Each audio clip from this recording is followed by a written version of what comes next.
All right. Good evening, everyone. Thank you so much for joining Cutting Into Cybersecurity with Joel Bork and Brandon Krieger. How are you doing tonight, Brandon? It's been an interesting day. A lot been going on in the media as we were talking earlier, right?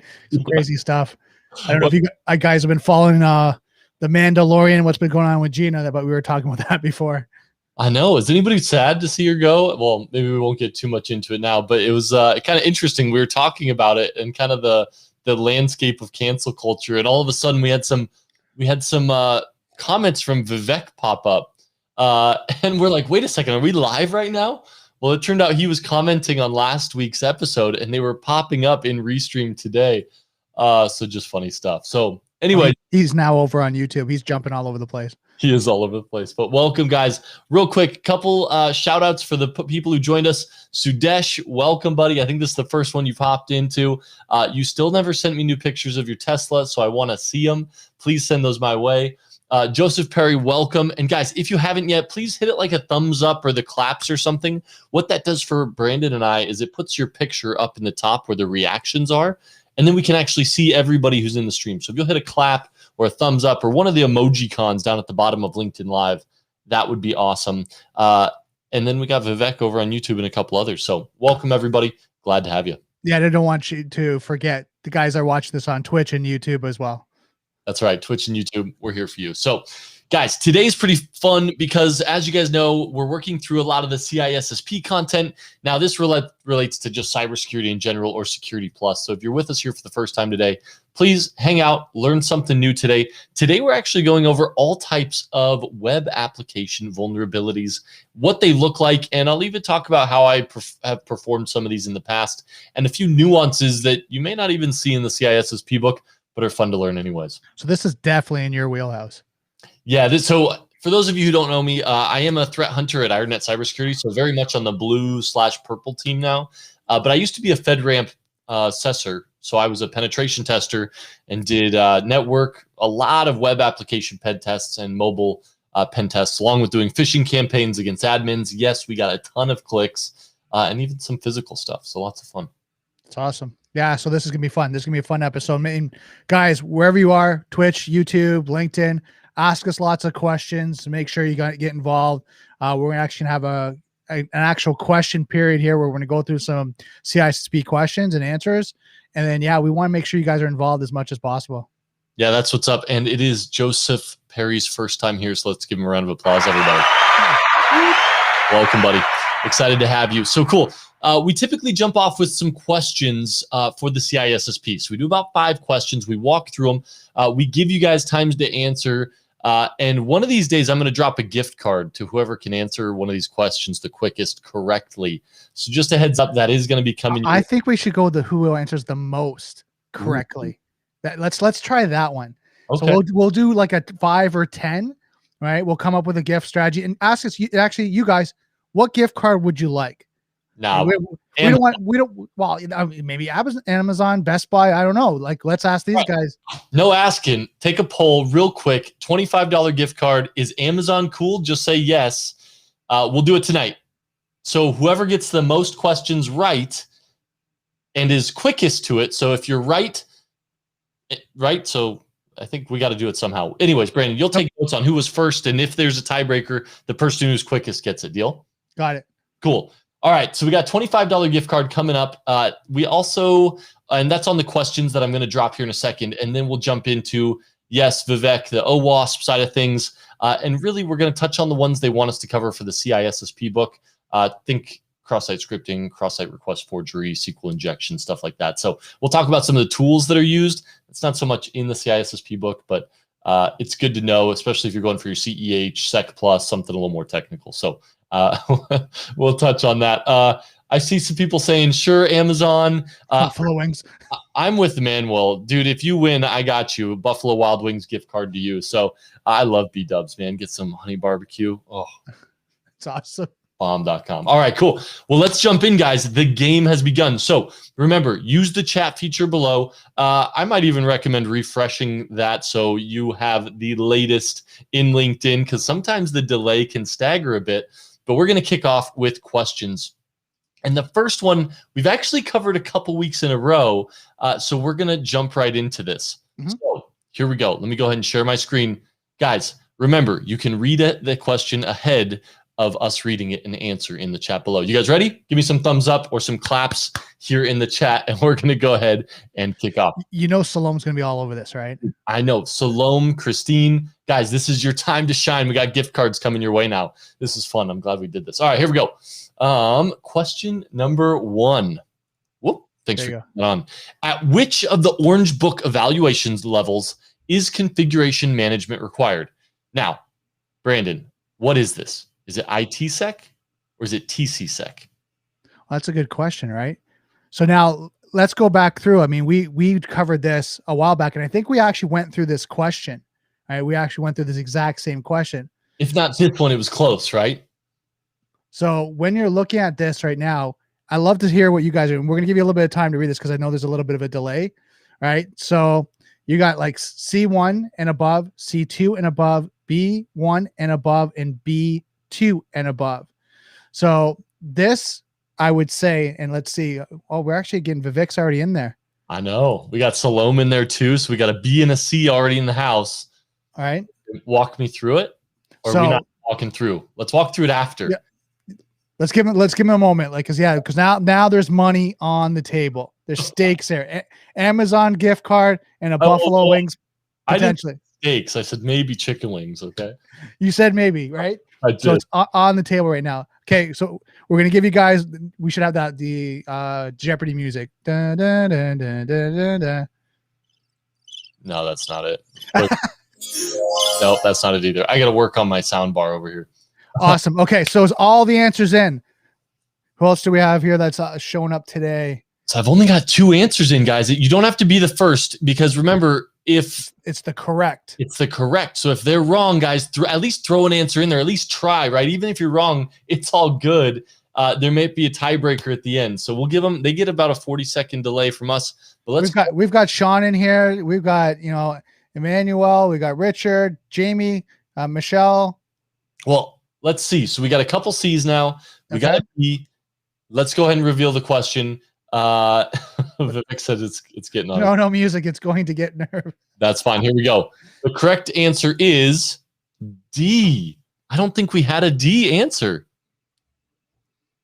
I think it was. We had B, a C. So we didn't have anyone that provided a D answer, but yeah, I think we had this question before. We did. So remember, configuration management consists of identifying, controlling, accounting, and auditing for all changes made to this. And this is for TCsec, which originated here in the United States, also known as the Rainbow Books. So we had a latecomer. Shubham said D. I can't tell. Actually, we have a delay. So it was after we revealed it. So Shubham, I apologize. That one isn't going to count because we already revealed the answer. Nice try, though. And I am watching on LinkedIn to see when he clicked that. So, but let's go ahead and move to the next question. So 92. Remember, nobody's gotten it right yet. We're starting fresh on question 92. Here we go. Which type of security control is also known as a logical control? Brandon. A, physical. B, technical. Right? C, administrative, and D, risk. Yep. Which type of security control is known as logical control? Walk me through it, Brandon. So you're already looking at, C is administrative control. Yep. D, risk. Again, not correct. Administrative. Then you're going A or B, right? Physical, a logical control. So let's see what we got. Somebody in the ranks already thrown in the answer. Vivek's already in there. He's saying it's B. We got any takers for A? So we got which one is a logical control? We got a couple correct answers here. Let's go ahead and reveal it. We got correct answer is B. Vivek and Salome are running quick. So technical controls, which are also known as logical controls, are software or hardware components such as firewalls, IDS, encryption, identification, or authentication. So I got to give it up. That one is claps out to Vivek for being first on that one. But we have 2 right answers in the house. So you guys are in the run-in. Looks like Emmanuel's there too. And I'm clicking it in the video here. So there's a little delay. So we had 3 right answers. Let's see where we go from here. Deal? Deal. All right. Guys, next up is question 93. Which security and audit framework has been adopted by some organizations working toward Sarbanes-Oxley Section 404 compliance? A, the Committee of Sponsoring Organizations of the Treadway Commission, the COSO, B, BIBA, C, National Institute of Standards and Technology Special Publication 800-66, which is a NIST framework publication, or D, CCTA Risk Analysis and Management Control Method. All right, Brandon, take it away. So let's go through them. So I'm going to go from the bottom here because I think these guys if they've been doing their homework and they've been studying, they're going to narrow it down. All right. So you got the National Institute of Standard Technologies publication, your NIST standards. So that's already off the board. You've got D, CCTA Risk Analysis and Management Method. CRAM? No. Then you got BIBA in the Committee of a Sponsor Organization and Treadway Commissions. So BIBA, it's not it. So I would go, and I'm narrowing it down for you guys, giving you guys an option. It's either A or B. So let's give you guys some time to answer this.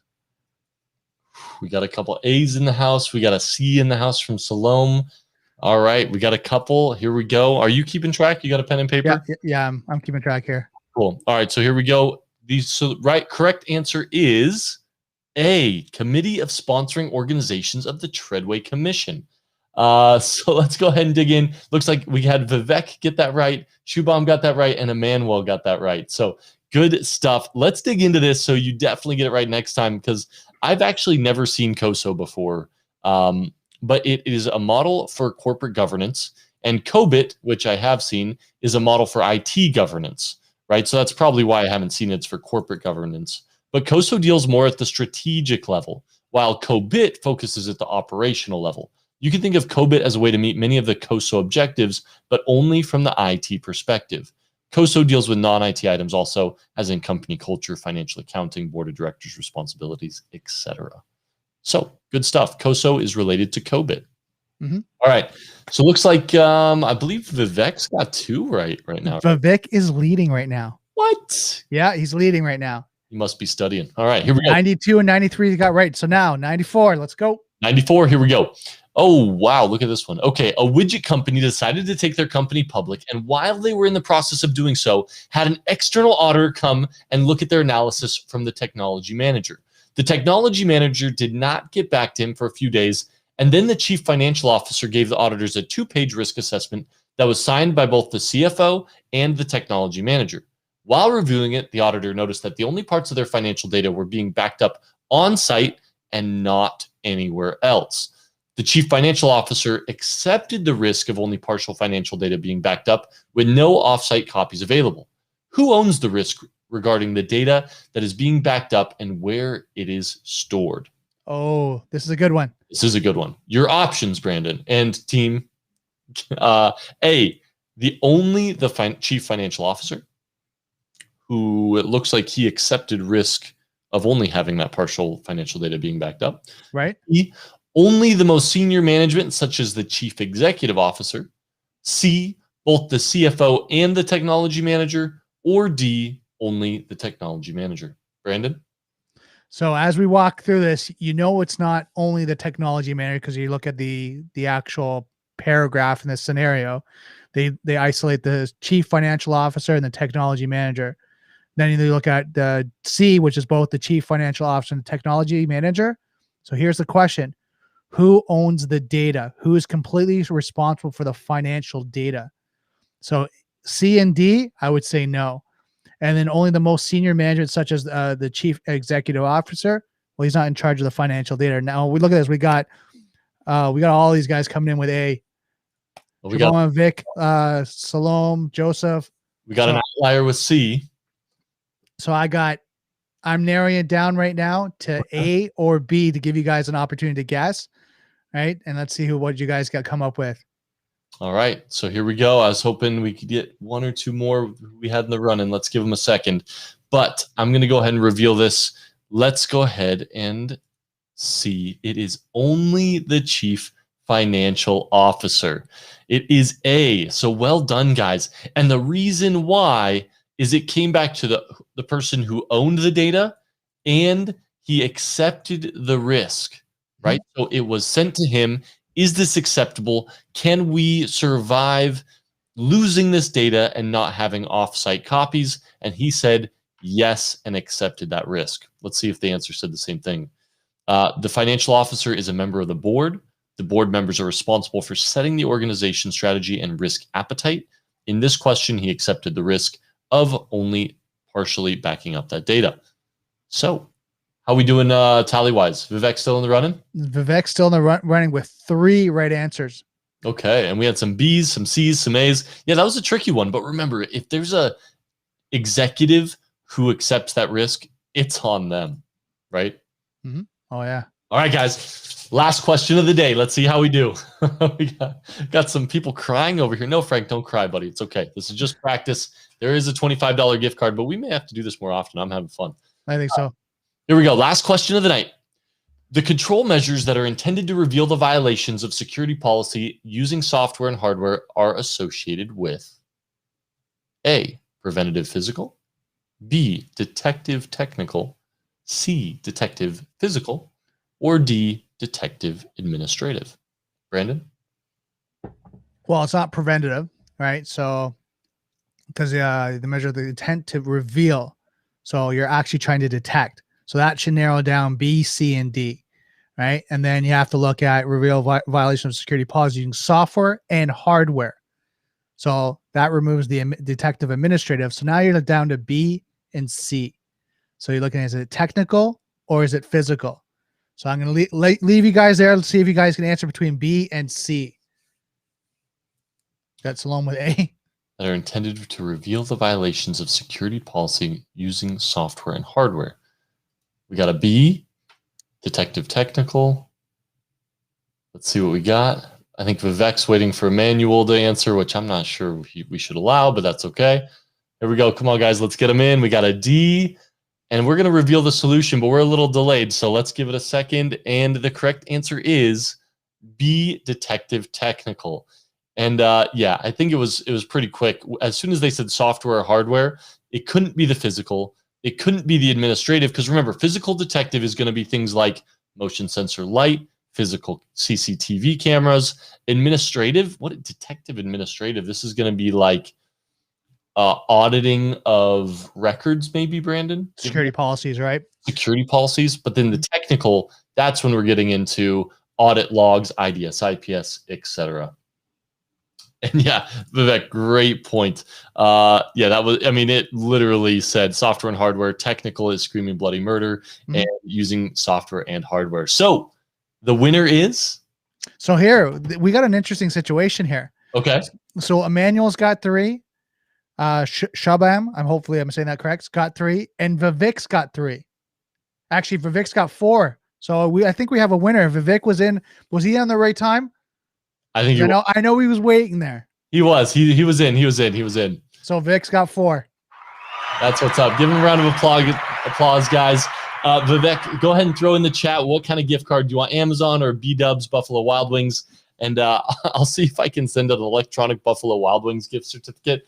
I don't know if that's even possible. So nope, you can't give this up to a secret attendant. Sorry, my man. You're gonna have to go to B-Dubs and on us. So that's coming your way. I'll see what I can do to do an electronic version of that. Yeah, just DM Joel, and then yeah, we'll arrange that. Oh, Christine on YouTube, she said, "Did you not get my answers?" No, that's the first message we saw coming in from you, Christine. So I apologize. I will do this again next week because I had a blast getting everybody to participate. It was a lot of fun. So, all right, you ready to get on to the content, guys? Thank you guys for doing that. That was a lot of fun. I had a blast. That's awesome. Yep. So we got some kudos going your way, Vivek. Great job, guys. And bring your A game on Tuesday, 7:30 Eastern. We'll be doing our next CISSP pop quiz. So here we go. Let's go ahead and pivot over to our content. Mine's loading real quick. Brandon, are you up? Can you kick us off? Yep.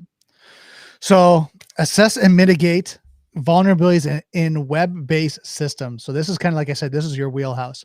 There's a wide range. Now, do you have the image? Yeah, I'm working on getting all set from those questions. Okay. Yeah, there's a wide variety of application system vulnerabilities and threats in web-based systems and the range. And then Joel's going to bring up I think you have that picture of all the ranges of injections.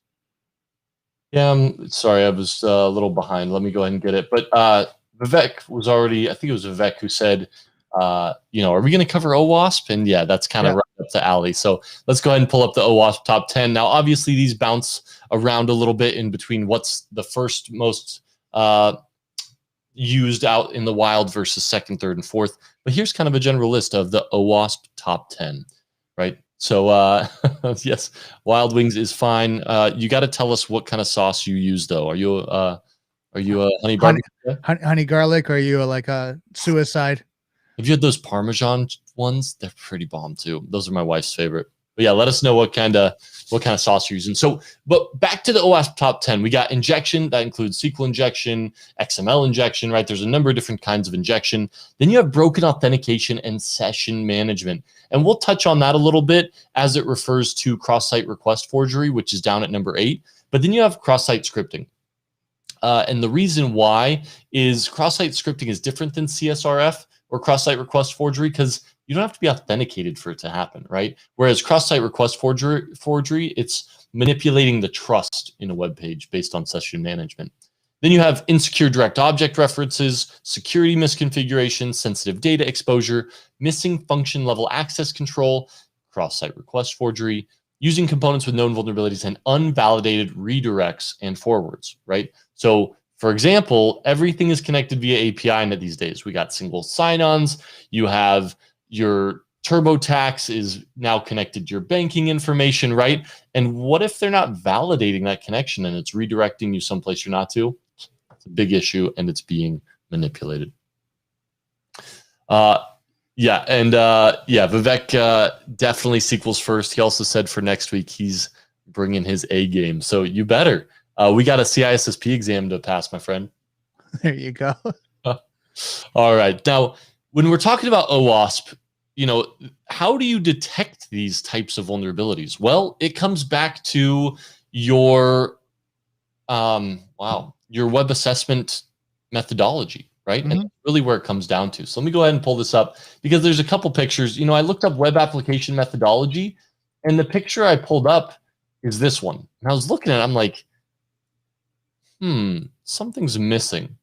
So let me go ahead and share this. But this is the web application testing methodology that was online, right? It said, do your OSINT, understand the platform, client-side versus server-side scenarios. That's pretty vague because you can break that out and then have tons of client-side validation checks versus server-side validation checks. Do static analysis, reverse engineering, network and web traffic, then attempt to exploit and write it up in your findings. Okay, so that's a good one. But let's talk about a little more detailed about web applications. Well, I got to rotate this guy. There we go. And the actual testing methodology you might use. It's going to look a little something more like this. And I know that's a little small. Let me see what I can do to, whoop. Oh boy. Bear with me. There we go. You're going to find your target, right? You're going to immediately go to OSINT. You're going to figure out IP addresses. You're going to find out ASN. You're going to find out what services are being run. If it's a web application, you may use something like Wapalizer that as soon as you land on a web page, it's going to tell you all of the services and some of the version numbers even that it's running, like what version of jQuery or other services running on the web page. And then you can cross-reference those with things like vulnerability databases to see if any of those are vulnerable versions that you would then be able to exploit. From there, you have business processes and application logic mapping. So you go through and you map your entire website, right? And I even call this like functionality testing. Okay. You go through, you click everything. Every button you can press, everything you can submit data into. And what you do is you have Burp Suite up running. And as you click through this application, it's mapping it for you and storing that in a request database. Then you pull out the web application scanner. So after you go through everything you can see and touch, then you let your crawler automatically crawl the website and you watch it as it happens to see if you missed anything. See if it discovered something that was hidden that you as an end user may not have been able to see, right? And that's where number 4 comes in. Then you have your manual website crawling, right? So you'll actually dig into those requests and poke around the things that were automated versus your own. And it looks like they have those switched up. I typically click through everything first. Right. But then you do vulnerability scans, right? So like a NICTO is a web app vulnerability scanner. Great tool, very customizable, right? And you can just hit NICTO against everything. Automated authenticated web vulnerability scan. So one of the ones we use Tenable, right? So I'm using Tenable web scanner. Rapid7 has one. But then this is where you can plug in the credentials, and after you're authenticated, then you can scan it again. Then you're doing manual web vulnerability testing, web exploitation, and then you're writing your results, doing risk assessments. And really what this comes down to, if you're a pen tester, is you're working with the dev team to help remediate those. So I wish that was quicker, but yeah, it takes a lot of time to get one of these done. So hopefully that helps, and that gets you an idea. Now what you do is you buy a book like this and you start working through it, because these are a bunch of test cases that are all built into that methodology. Nice. All right. But now that we've gotten through that, let's talk about the first, and that's injection. Brandon, will you kick us off down here real quick? Yeah. An injection attack is an exploitation that allows an attacker to submit code to a target system in order to modify its operations and or poison and or corrupt its data set. There are a wide range of potential injections attacks. Typically, an injection attack is named after the type of backend system it takes advantage of, or the type of payload delivered and /injected onto the target. Examples include structured query language, SQL injection, lightweight directory access protocol, LDAP, XML injection, command injection, hypertext markup language injection, code injection, a file injection. A few of these are present in more detail in the section below that we're going to read through. Yeah, so Emmanuel asked a question, and I got to kick this over to somebody who may have their CISSP already, or Vivek, who recently took this exam. He said, did ISC squared cancel these attack questions? I think Vivek probably might be able to answer the best because he just recently took it, right?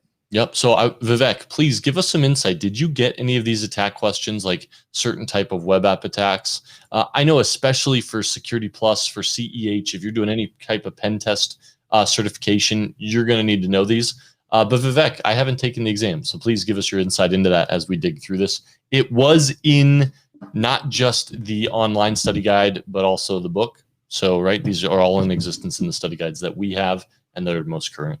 Yeah, for sure. Cool. Well, let's go ahead and jump in and show you a quick picture of what SQL injection looks like, and then we'll dig into some more details, and then we'll even talk about tools that get you there and the different types of injection. So SQL injection attack. Here we go.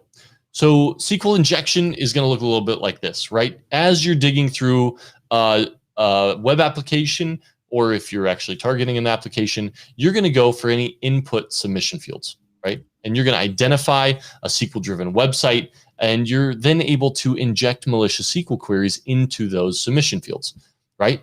Now, once that SQL is injected, where you typically have a username or password, what it's doing now is it's now taking that SQL query and it's sending it to the database, and it is going to interrupt where you normally have a username or password, and it's actually going to execute a SQL command. And for anybody who's not as familiar with SQL databases, literally you can go SQL select star and it'll dump a database for you, right? It'll dump everything on that specific table. Wow. So you have to imagine, if you have an attack like this, typically select star doesn't work. You got to get a lot more in the weeds when you're doing SQL injection. But guys, there's a lot you can do with an attack like this, and there's a bunch of ways you can do it. So that's interesting. Let's go ahead and read some of these comments real quick. Yeah, for sure.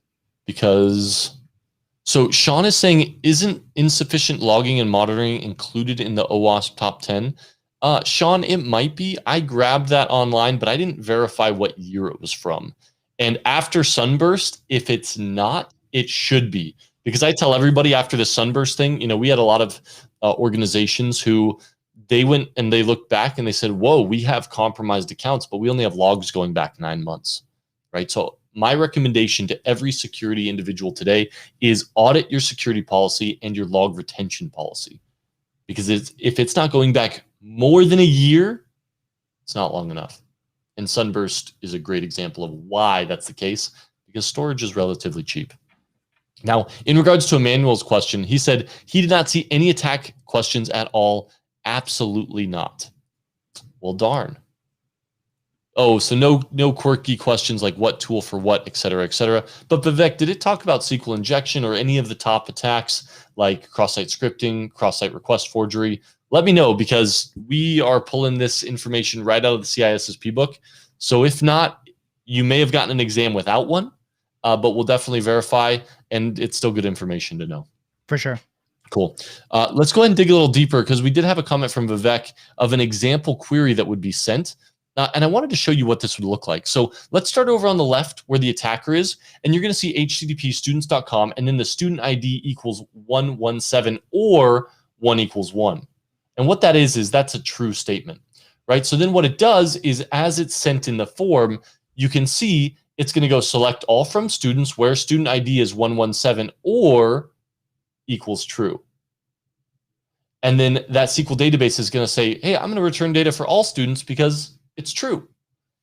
And then that's returned to the attacker, right? So great example of how very simple, simplistic version of that. But we're going to jump into a few of the different ways to go about this, because as you could imagine with injection, there's multiple ways to do it and different security controls people have put in place to make sure you don't do it. So then how do you get around those security controls, right? That's all key. For sure. Brandon, do you mind jumping into that top 10 real quick and sharing it with us? Yeah. So give me a second here. I'll pull up the link here. Yeah. Can I show one more thing before you pull it up? Go ahead. This definitely isn't in the CISSP book, but for anybody looking to test a website against SQL injection, there's a tool called SQL Map. Supports all kinds of databases, but literally you point it at your website that could be vulnerable or uses a SQL database. You point it, you set your configurations, and you let it run. Now, it'll come back with some stuff that you might have to manually verify or test and say, hey, you might be vulnerable to blind SQL injection, but it does a lot of the hard work for you these days. Like how far we've come in the last 10 years on testing this stuff is fantastic. So SQL Map is the jam. Brandon? Awesome. Yeah, so I was looking up for Sean as we were talking about. So this is actually from OWASP website directly, and they're talking about the top 10 web application security risks. So you got injections, broken authentication, sensitive data exposure, XML, external entities, broken access controls, security misconfigurations, cross-site scripting attacks, insecure decentralization, using components with unknown vulnerabilities, and insufficient logging and monitoring. So that's their top 10. Yeah, and just a heads up, so I'm looking at practice questions for the CISSP, and it says SQL injection is going to be on here. How to prevent it, right? That's all going to be on here. Now, if you want to prevent it, you also have to know what it's doing, right? So I've got one more example, and then I had 4 examples real quick. Should I go through them all, Brandon, or should I skim? Yeah, let's go through them, because you know, I mean, this is a good thing to know on your own anyways, being in the cybersecurity industry. Well, let's ask everybody else. Give me thumbs up if you want me to go through. It's 4 quick examples, but we're going to talk about the different kinds of SQL injection and how it's different, and I'll walk you through it, right? So nothing too crazy technical, but give me a thumbs up if you want me to go through just these 4 examples, or claps or something. Let me know I'm keeping you guys awake. I'd love to see it. So I'll go ahead and get started on the first one and just talk about error-based SQL injection. Now, if you haven't, or you're starting your journey in cybersecurity, guys, there's stuff called the Damn Vulnerable Web Application, or WebGoat. These are vulnerable web apps you can actually go test this on. So I'm getting some thumbs up, so I'll keep going. Yep. But first is going to be your error-based SQL injection. So let me go ahead and talk about this version real quick. This is when you perform SQL injection. I'm getting a lot of thumbs up. Awesome. We'll keep rocking and rolling. Thank you guys for that confirmation. But when you're talking about error-based SQL injection, you're running those queries like the one Vivek showed, or the one in the image that I showed with the attacker. And as you run those, what's going to happen? Let me see if I can zoom in on this. Yeah, there we go. You might get some errors, and you can see this. And now you can use those errors to pivot around a database and pull information out of a SQL database. So you can see, one of the issues is you cause the database server to reply with an error that may contain details about the target, the structure, version, OS, even return full query results. And the crazy part is it does it all there in the UI. It's built in to give you an error, and it's dropping the answer from the database right into the error. So that's best case scenario. It is not always that pretty, I promise you, when trying to exploit SQL injection. And that, let me exit out of a few of these old pictures, brings us to our next version. And the next one is going to be a union. SQL injection attack. And let me pull this up. That's not it. Where is it? There we go. All right. So we have union-based SQL injection. And you may be like, well, what the heck is a union-based SQL injection, right? I know union's a query that can be used in SQL, and you're absolutely right. So when you use a union command, what you're doing is you're joining tables together. So if you do 1 equals 1, like we talked about before, you may be able to get some small information, right? Some stuff about a user or maybe a user ID. But chances are there's data about that user sitting in a adjoining table, right? Or in a table somewhere else in that database. Well, how do you get there? Well, you're going to use union statements, right? And now if you look at this specific example, I'm able to select multiple things. So I'm getting the username and the password, or at least the hash from, the way they did it is they did union select 1, comma, concatenate, and then in brackets user, comma, password from user database. So now they've brought those together, they're concatenating, and you can get additional resources out of the database. Cool. So you know what union SQL injection is? Yeah. Rock and roll. Let's keep these wheels turning. Next up is going to be blind SQL injection. And I'm going to be honest, like this is the one you have to manually validate a lot of the time, right? So especially when it comes to SQL map, you got to get in there and you're going to have to manually validate this. And I'll show you why here in a moment. Of course, B is at the top.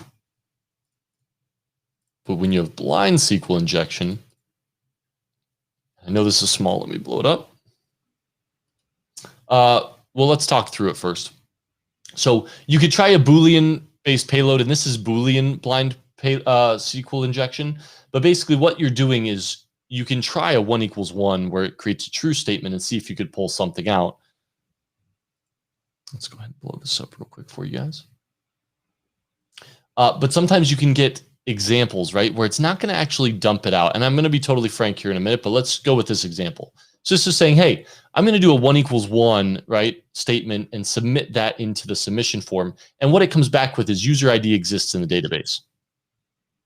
And then if we come down here, well, I just deleted that whole portion of the picture. If I do something like this, I can say 1 equals 2 or is false, and then I can verify that the user ID is missing from the database, right? So this is one version of blind SQL injection. Why do they call it blind, Brandon? Because you're trying to figure it out, right? You don't know, right? And a lot of the time it will give you even less information than that, and sometimes it will give you this much. So you could be banging your head against the wall for a long period of time until you get your SQL query exactly right, and then it's going to show you the information on the page. You just don't know. It's blind, right? So you can, if SQL map comes back and said it may be impacted by blind SQL injection, you may have to spend some time manually exploiting that. Now, it does run some checks to see if it can exploit that already, but most of the time you're going to have to dig in and test it further manually. So how are we doing? Let's circle back with the team before I talk. I think that was the last one. Let me see. You got another one there. I do. I have time-based SQL injections. This one's interesting, but let me sync up on the comments. Vivek said nowadays JSON and other NoSQL databases are being used. Absolutely, they are, right? So SQL injection is, you're not going to be able to query the tables like that because it's a NoSQL database. But trust me, MongoDB, that's a conversation for a whole nother day. But those bad boys have plenty of vulnerabilities all on their own. But I'm happy to dig into conversations around those with you, Vivek. But yeah, there is still a ton of SQL living out in the world. I know we use Postgres, right, which is a form of SQL database. You have GraphQL. You got all kinds of stuff that stores data in a SQL format. So last one, and then we'll pivot. And Brandon, if you'll tee up the next section for me for a quick description, I'll finish sharing this real quick. You're talking about the performing the input validation? Yeah. So like, what do you do to prevent this type of attack? So last but not least is time-based. And this is, and I'll talk about burp, but I'll introduce burp a little later as well. This one is using a sleep function. So a lot of the security controls that are used sometimes is they make you wait, right? Especially if it's like blind, man, that throws a lot of people off, right? But you can do a time-based injection attack where you can actually put that sleep parameter into the SQL database, bypass that security control, and then receive the output from that database. So that Wow. is a time-based SQL injection attack. All right, now Brandon, how do we prevent this? So perform input validation. Input validation lets you limit the types of data a user provides in a form. There are numerous variations of input injections or manipulation attacks that require a broad spectrum defense approach, including whitelisting and blacklisting filters. The primary forms of input sanitization that should be adopted include limiting the length of input, filtering unknown or on known malicious content patterns, and escaping meta characters. Yeah, so you'll hear this from me a lot after a pen test.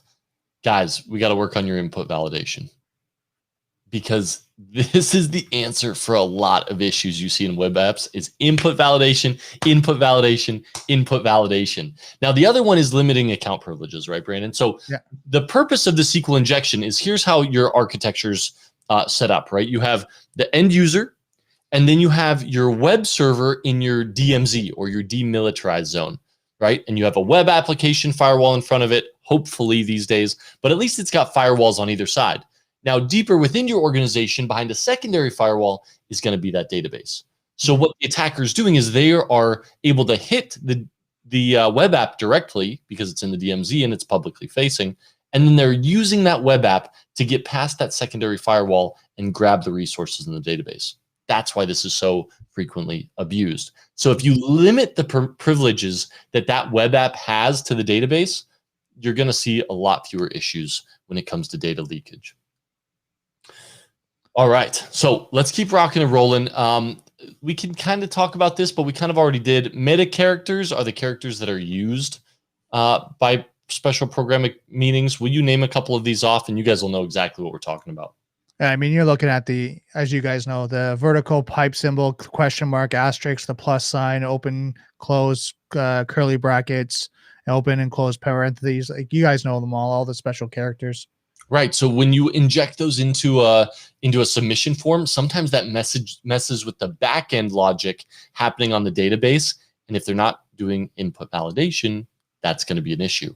Another issue is escaping meta characters. So if you can somehow comment them out, a backslash, a pound symbol, etc., sometimes that can cause havoc on databases as well. All right, there's a couple other forms of injection they want us to touch on. And once again, this is probably going to be much more helpful, especially if you're going towards Sec Plus or starting your journey, since Vivek said he didn't see any of these on his exam. But let's go ahead and talk about two other types of SQL injection that were in the book. And will you read those off, the titles of those, while I find this?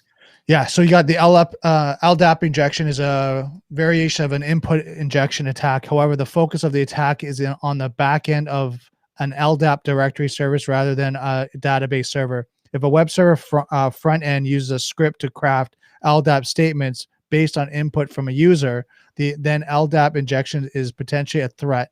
Just as with SQL injection, sanitization of input and defense coding are essential to eliminating this threat. Yep, spot on. So let me go ahead and pull this up real quick. Come on, there we go. Yeah, then I'll just quickly read the XML. So the XML injection is another variant of the SQL injection, where the backend target is an XML application. Again, input sanitation is necessary to eliminate these threats. Yeah, and Vivek was commenting, he was saying backticks, right, or another meta character that are huge. You're absolutely right. Those backticks will get you.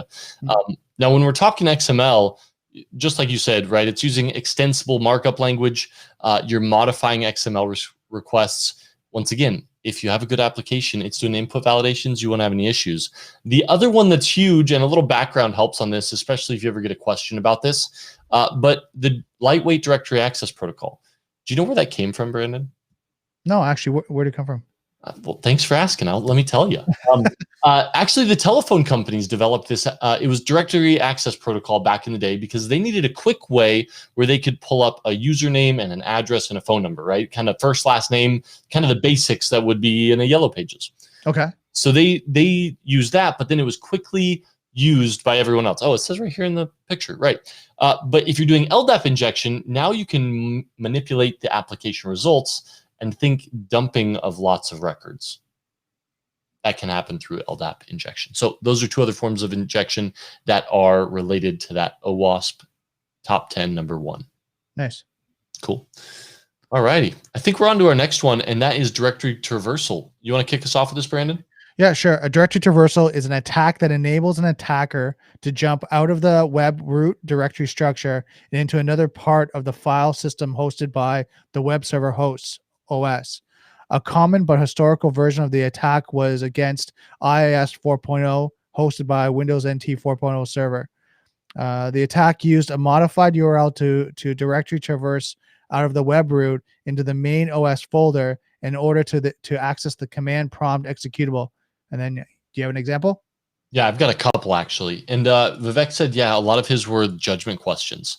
So that brings us back to the beginning of each one, each class when we're doing these questions. We're really going to dig into those judgment questions and keep doing some gift cards for you guys. So today's section was all on these web app vulnerabilities, and I dig this stuff. So I'm just going to keep rocking and rolling, and hopefully you guys get a little something out of it, even if it's not on your exam. Fair? Fair. Cool. Yeah, so let's talk directory traversal. So what is the purpose of directory traversal? Well, directory traversal is being able to scale a file system or directories through unconventional means, right? So take this first example. You're following a URL and you're going to somesite.com.br, and look what follows that. What you're doing is you're actually able to go .. And you know what .. does? Can change directories, right? Moves you up a directory. And a lot of the time, like, these directories are pretty embedded, but if you go .. Etsy, yeah, now you're in an actual directory and you can pull information out of these directories. So you can see here, then he's doing get files, file equals /Etsy password, right? So those are a couple examples. Now, a few more in-depth ways of doing that is you can also do scripts located on external websites, right? So you can see here, somesite.com, some page equals, and then you could say your other site, and then you have malicious code being hosted on that PHP page. Right. So, yep, robots.txt helps mitigate this, but it's not foolproof, right? It isn't foolproof. One of the other examples is when an attacker makes the server show the CGI source, right? What we see a lot of times is that we find through the directory traversal certain errors, right, that will help disclose things. So even if they've put in the mitigating factors, it will disclose things through error messages that they don't want to disclose, right? It's a small vulnerability, but sometimes it can lead to additional things. So that's a quick one on directory traversal. Now, real quick, let's talk about how we get there. So how would you go about abusing something like this? You have any idea, Brandon? I like to see it. Let's do it. Dude, I can always rely on you, man. You're like, yeah, let's do it. Let's go. So let's go ahead and talk Burp Suite Pro. Well, it doesn't even have to be Pro, but Burp Suite. And this is a man-in-the-middle proxy. So if you're going to do anything with web applications, you got to be able to grab the requests. And let's go ahead and jump in here. Oh, so that's interesting. Let's throw this up. So no, come on, no pleb here. We're all learning every single day. That's what it's all about. If you can get a little bit better today, man, consider it a win, right? We're all on this journey together. So he said, are there any tools that are particularly good at catching these types of attacks? Absolutely. There's a couple really good ones. If you're in a cloud environment, it's already, the infrastructure is there for you. It's called the Web Application Firewall. Every single cloud provider has it. If you're hosting your own web app, you may even need to buy a physical web application filter that can help prevent these attacks. In regards to detecting it, if they're bypassing your controls, you need other IDS, IPS, and sometimes you got to manually hunt for them, right? Because if they're bypassing all those, you may need to be able to run the queries, right? Like one of the ones I run on the network all the time, just to like get cool results, is I'm looking for things that in the path, you see a select and a union in the path somewhere. Mm-hmm. And I'm like, hey, did you guys know that this is bypassing your web application firewall and something's hitting your web app using, looking for SQL injection vulnerabilities? They're like, what? No, I didn't. Oh, well, there you go. Small value add, but hey, a quick hunt that you can just show value on, right? Right. So yeah, there's all kinds, but good stuff. So let's keep going. We're talking about Burp Suite. So let's say you want to pen test this. And Andrew, for you, you're going for your Security Plus or your CEH here in the future. you need to be able to practice these so you know what the syntax looks like. So for CEH or for CISA Plus or for one of these other offensive security certifications, you need to know, I think even Security Plus, if I remember correctly, it's been a while. Yeah, you have to know the methodology of it, at least the theory of it. And not just the theory. I remember maybe this was CEH or CHFI or something, but you have to know the syntax you'd run. And they say, well, this syntax is for what tool? Yeah, I did the Security Plus. So yeah, and that's, the command lines that you're doing are the lines of code. You have to know what type of injection that's for. Right. Right. And one of the tools that they are now questioning on is something called Burp Suite. And what Burp Suite does is it takes your browser and you configure your browser to point at Burp Suite. And Burp Suite says, great, you configure Burp Suite to listen on a certain port, and it will catch all transactions, all interactions, all network communications going across the wire. And you can catch those interactions and those requests as they traverse the wire. So now you have that GET request or that POST request sitting in a repeater in Burp Suite. So now what you can do is you can go into Burp Suite and you can manipulate the request in any which way you want and click resend. Wow. And then you can look at the response from the web page. And if it's not what you were looking for, manipulate it some more, resend it again. So that exact request you can replay over and over and over. Now, some people are building web apps that prevent you from doing that via session management, etc. But it's still a fantastic tool because then you can map out your web app, everything like that. So let's talk through how you would do a directory traversal attack. It's got to be hard, right, Brandon? I would say it's probably pretty easy in this day and age. Okay, and you're absolutely right. So let's walk through a quick example of how you could do a quick directory traversal test using Burp Suite. So let's go ahead and I don't want that one first. This one. Aha. All right. So using Burp Suite, and there are some really cool features in Burp Suite. You can see on the top, and I know this might be a little small, so let me go ahead and blow this up just a hair. Wrong page. There we go. So you can see here at the top, in Burp Suite, there's all kinds of tools, right? So you have decoder, there's your proxy where you're intercepting the traffic. You can spider it automatically, so it'll crawl your web page. You can scan it actively. But what you're looking to do is intruder, right? So you've caught a request, you send it to intruder, and what they do is they do a great job. Is they got this whole fuzzing folder with a bunch of word lists for you. So you pick the path traversal fuzzing.txt, and guess what that's going to load up for you? Probably a whole database or library. At least a whole file full of these beautiful looking directory traversal requests. So now that you've opened the file, you literally click the page you want and look at all these beautiful requests, .. /web config, all the way down looking for any type of directory traversal. Now, they have all different kinds of things. So if you want to fuzz for different inputs or try to brute force things, what you're looking for is A, what kind of request did you get? B, is the length different from a denied request? Right. So one of the things I test all the time with authentication is let me try to brute force this and see if I get the right answer, even if I can't log in because I don't have the password, does it come back with a different response? Okay. Right. So if the length is even just one bit off, I can then say, ooh, there's something different about that. I can look at what was submitted. I can test it again to verify it. And then I could even enumerate all your users, all of them. Wow. Based on the length. You can see in this example, the configuration, that these are vulnerable to the directory traversal because the config was different. Cool? Yeah, makes sense. Pretty simple to test this stuff, guys. So why aren't we doing it? Because it costs money to get a pen test, right? Costs money. It's not a profit center.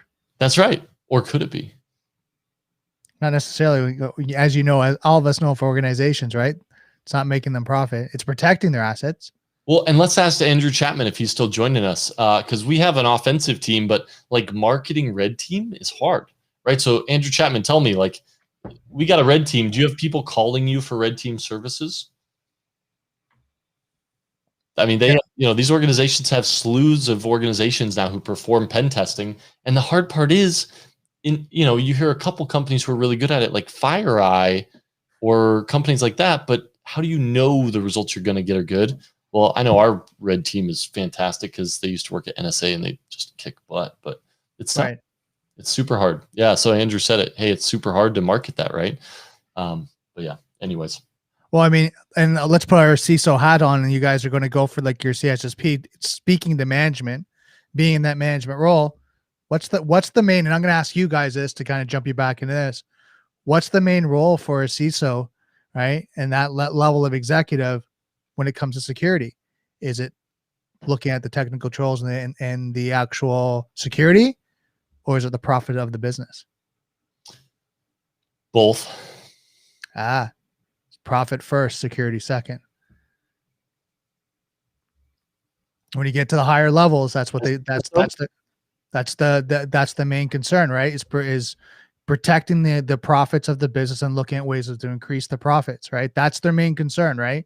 Because they got their board of directors, they got everyone else there. They're looking at how to make more money, how to make sure everyone's getting, the value out of the business. And then it's everything else underneath that, right? Marketing, supply chain, infrastructure, you name it, policies, procedures, security, like all that's underneath, risk, all that's underneath. If they're not making money, that's what comes first. Oh, that pains my soul, but you're right. You're right. 100%. Now, as a CISO, but I would even challenge you, like you need to be able, you're going to get this pen test report slapped on your desk. And they say, hey, you got this injection vulnerability. You need to be able to know who you need to go talk to get this actioned on. So here's a conversation that I love to see you guys go through yourselves. I was talking to someone the other day and we were going through this scenario, and he said, okay, I got a pen test. I got the report. I got all this remediations that I need to do. I need to take it to the board. How do I present it? Right. How do I present the remediations? IT guys, we put our cybersecurity technical guys, we put our hat and say, critical. This is the most critical. This is the mid-range, intermediate. These are low-hanging fruit. We need to get these resolved. Like high critical, we need to get it resolved. Low-hanging fruit's easy to do. Those ones we can probably get done this year. But when you're going to the board, what are they saying? Any idea, Joel? How much is it going to cost? Is it worth it? Is it worth it? Can you accept the risk? Does the risk outweigh the cost? So that's the executive conversation, right? So when you present the risk, and this is what Sean said, we present the risk, right? You're going to go, okay, the system that we're protecting is $1 million system. The remediation is 10,000. Is it now worth it?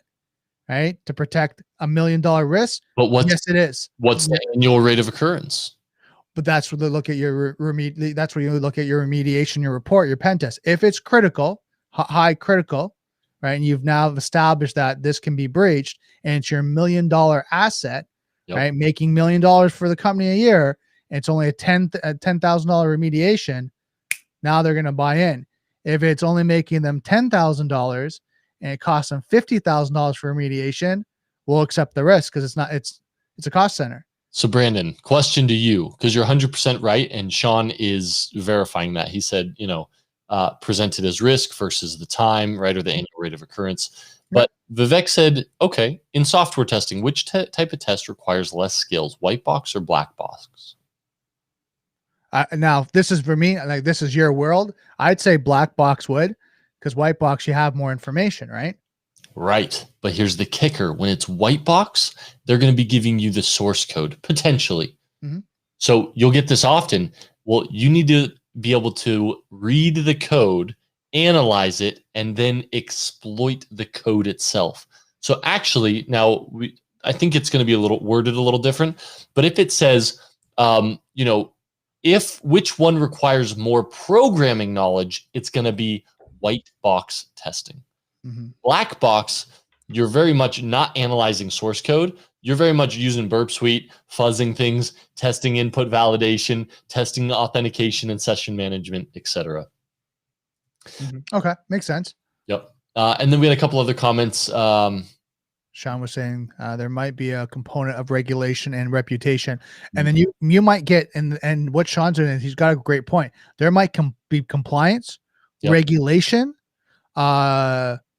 partnership in influence, be it your maybe you have a partnership with a larger organization and they're enforcing your security controls, all of those. But then you look at, then it comes back down to, is these regulations making us money? I talked to someone about the CMMC and the DoD. They have contracts with the DoD that if they didn't meet the CMMC standards when it comes out, they will lose money. So then now they need to look at the technical controls, administrative controls to meet that compliance.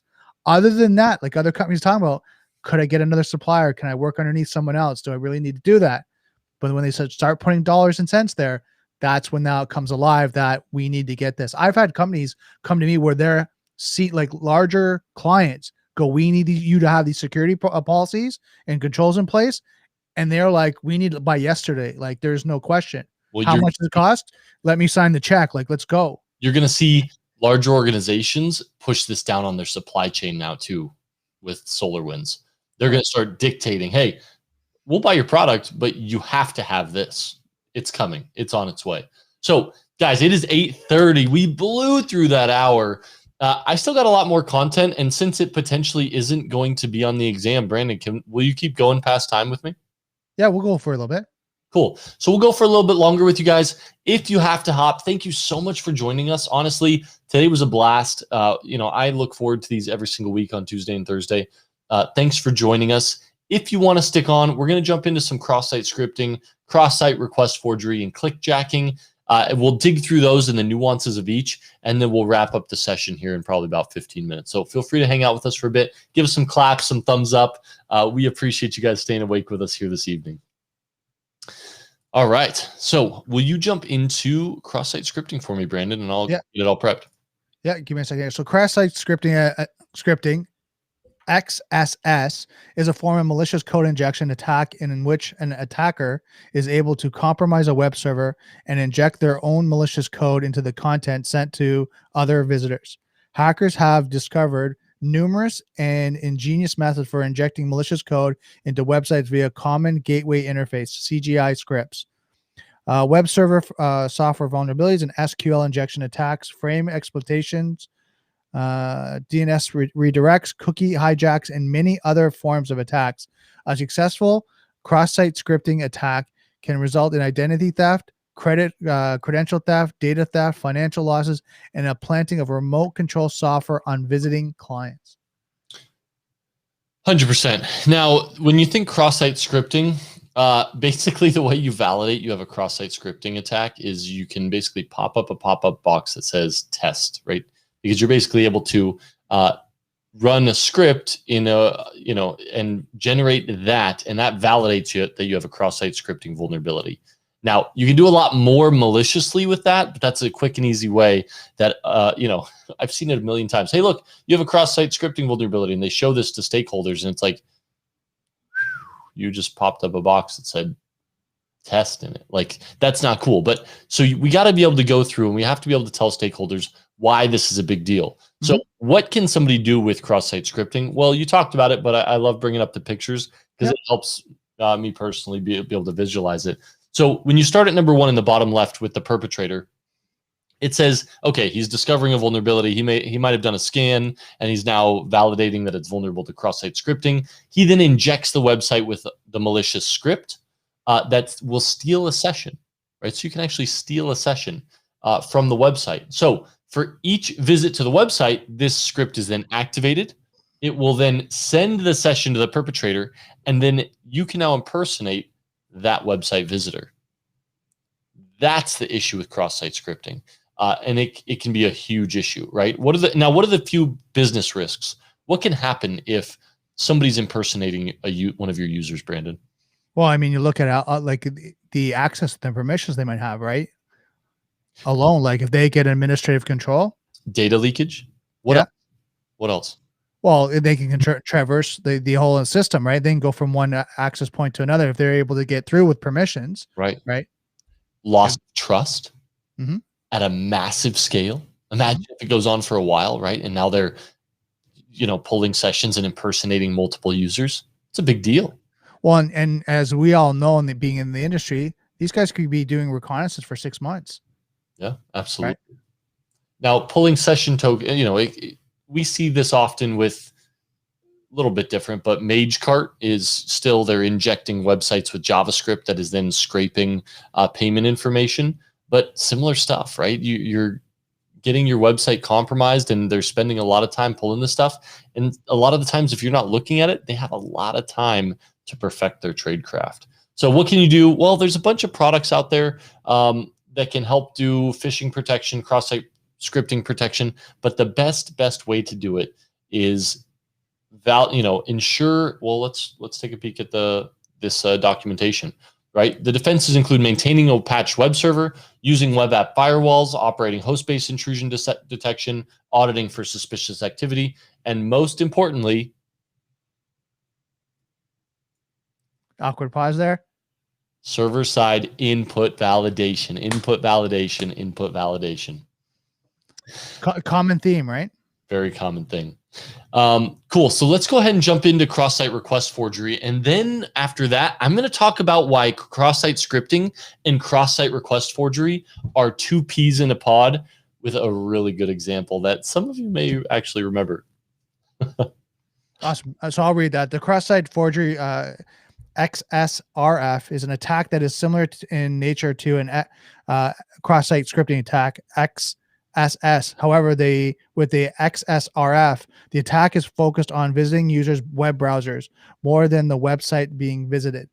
The main purpose of the XSRF is a trick the user or the user's browser into performing actions they had not intended or would not have authorized. This could include logging out of the session, uploading a site cookie, changing account information, downloading account details, making a purchase, and so on. Love it. Yeah. So Vivek, come on, man. You're spoiling it for me. All right. No, but Sean sent me a DM real quick. Let me go ahead and share this with everybody real fast because it's good stuff. Thank you, Sean, for this. I love it. I love it. All right, here we go. So it says, "Hi, this is your son's school. We're having some computer trouble. Oh dear, did he break something? In a way, did you really name your son Robert backtick bracket semicolon drop table students question mark? Oh yes, little Bobby Tables we call him. Well, we've lost this year's student records. I hope you're happy, and I hope you've learned to sanitize your database inputs." Sanitize your data inputs, please. But that is wicked clever, right? So she named her son this, and when they put it in, well, guess what happened, Brandon? Right, it wiped out. SQL injection, but instead of pulling data out, it exported it. It dropped all of their tables and deleted the whole damn thing. Beautiful. Oh, one of the other ones that I remembered, it was a null license plate. Did you guys see this? This guy got a license plate custom made, and it was null, Null. Okay. And basically, it jacked up their database systems, but it actually caused him more trouble. He thought he would get out of all the red light cameras and everything, right? But what happened was they actually had a set of speeding tickets and tickets that didn't get categorized correctly. Well, guess what they turned out to be? Okay. They turned into null tickets, and they sent them all to him. Oh, I love it. That's awesome. Oh, but yeah, that was a good one. So check that one out. The null license plate. Don't try it. It did not work out well for that gentleman. All right. Let's keep going. I told you guys 15 minutes, so I got about 7 minutes left. Let's go ahead and jump into cross-site request forgery. And then, yes, Vivek, we'll talk about that MySpace worm that happened. What do we got? And he said, yeah, he heard about that one. So that was a good one. I thought that one was funny. All right, sorry, back to it. CSRF, I get distracted. You gonna bring the chart up? Yeah, I gotcha. All right, so starting in the bottom left, perpetrator forges a request for a fund transfer to a website, right? So remember, I got Burp Suite. I'm able to test this on my own banking account, right? I can see exactly how they form the requests, and it's predictable, and it's something I can manipulate. And I think I have an example here shortly. Yeah, I do. But what you then do is you then embed this request into a hyperlink, right? So I can make a link with that request, but I can rename the link. So the link says, hey, you're awesome, click me and win $1 million. But in reality, what that link does is it will transfer money from your bank account when you're logged in to my bank account. Wow. Cool. So the website visitor then clicks on the link, and as long as he's signed into the website, it will take him and transfer that money. And then the website will validate the request and transfer the funds to a visitor's account. So banking is one option. Can I tell you where we see this more? And it's nasty. Where? Think network admins. Really? Think about this. Okay. I know a Cisco product. I know the requests required to make changes in a Cisco product. Okay. I know that your organization uses said Cisco product. Okay. And I know via LinkedIn the users who are your Cisco administrators. Right. So what do you do on a normal business day? Well, you log into Cisco, and you're typically logged in all day. So all I have to do is get one of those administrators to click a link, and guess what I can do? Oh, wow. Okay. I just changed the configuration on your Cisco device. I made myself a backdoor. No big deal. It was an admin that did it. Why would they question that? Okay. Cross-site request forgery. Nasty stuff. But remember, cross-site scripting, you don't have to be authenticated. Cross-site request forgery, it's abusing the authentication and trust that an application has. All right, so let's talk a few more examples of this. Sorry, I pivot away from this, and I know I've got some more examples. Okay, cool. Let's talk about the code just a little bit more and show you what these requests look like real quick, just so you have a good example. I think these are banking examples, if I remember correctly.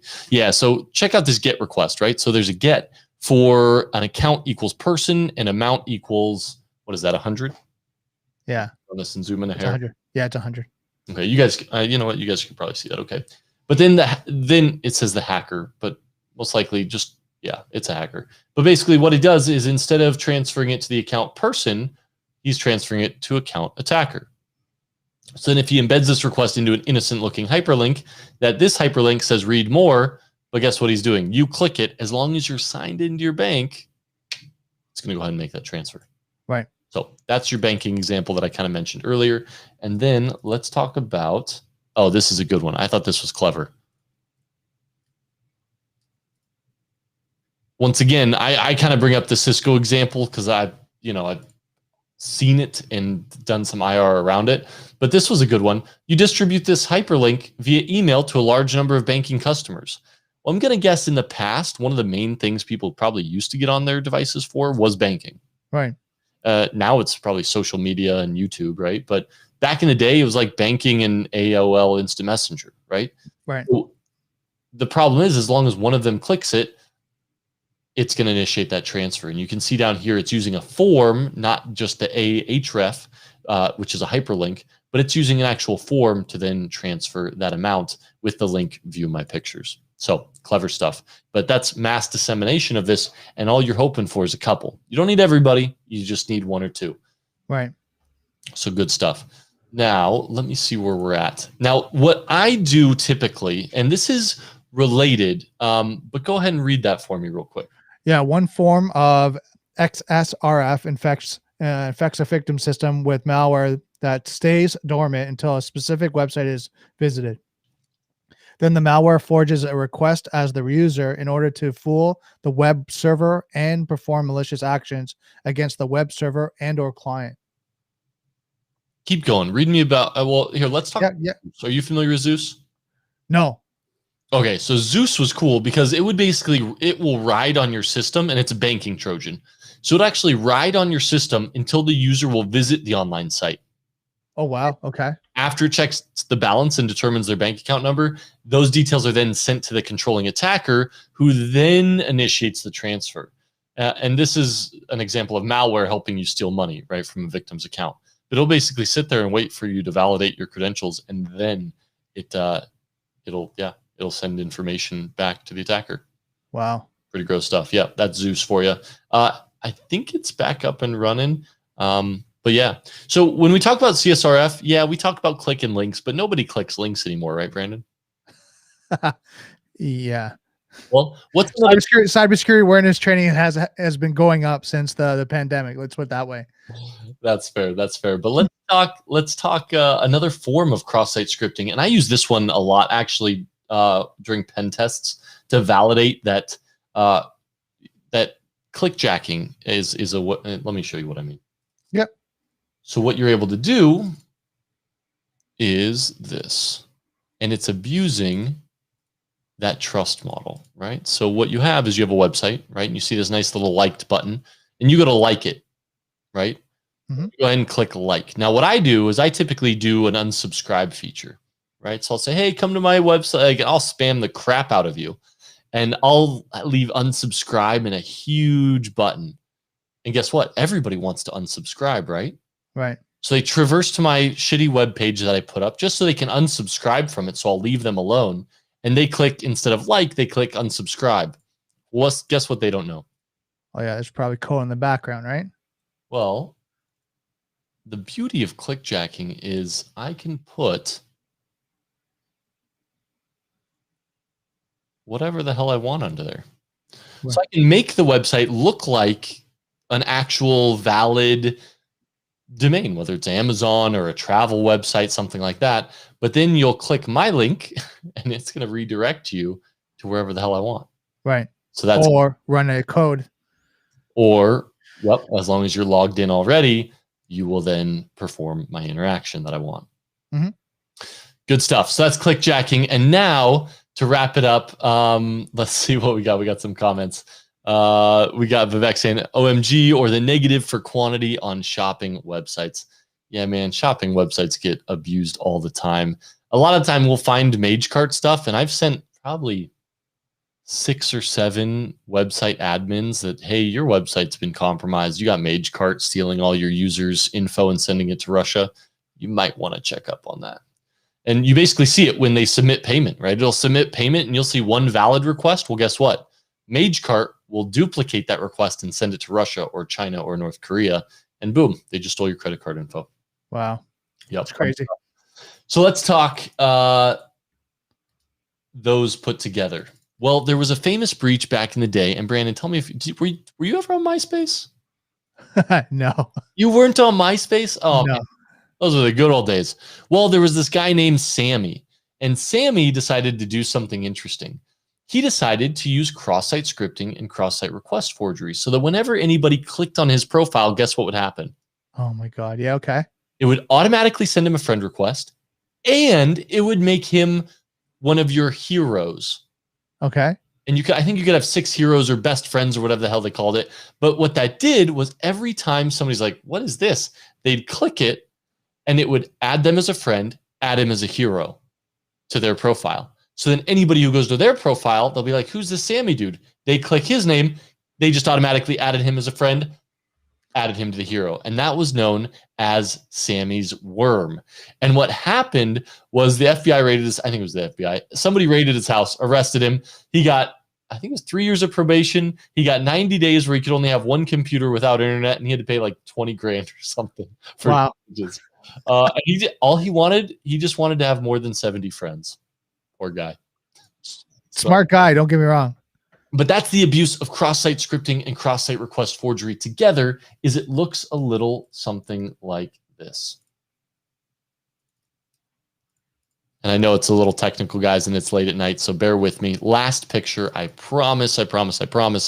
But you start here with your attacker, where you get a user to click, right? Just like they did, click on his profile. Well, what happens is it comes down here, and then you can see cross-site request forgery occurring, where you have a victim's browser and you have your token being shared. So pretty fun stuff, but typically you'll see those 2 attacks be 2 peas in a pod, right? Wow. You'll have cross-site scripting, and then they'll use that abuse, that's a token abuse, to then perform cross-site request forgery attacks. Right. Makes sense. How'd we do? You guys still awake? I'm past 15 minutes. I'm sorry. I do this often. Well, there was a lot of good information. Let's see how everyone's. Give us a thumbs up if you're still around. Yeah, guys. Hey, so Vivek, congratulations. $25 gift card. I'm going to get on this right after this. Brandon, we have gone way over, so let's hop off here real quick. Give everybody back some time this evening. But close us out, Brandon. You know, guys, this is stuff you need to know, right? When it comes to us, even in the industry, Joel's covering a lot of stuff that us cybersecurity people talk about on both sides, from pen testing to the technical to guys are in sales and marketing, kind of that side. This is stuff you need to at least have a good knowledge of.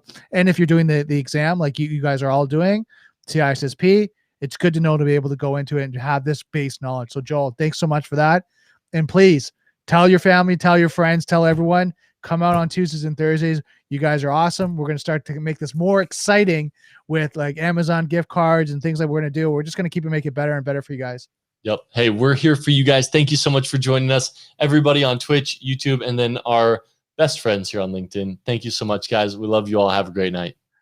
Cyber Incision out.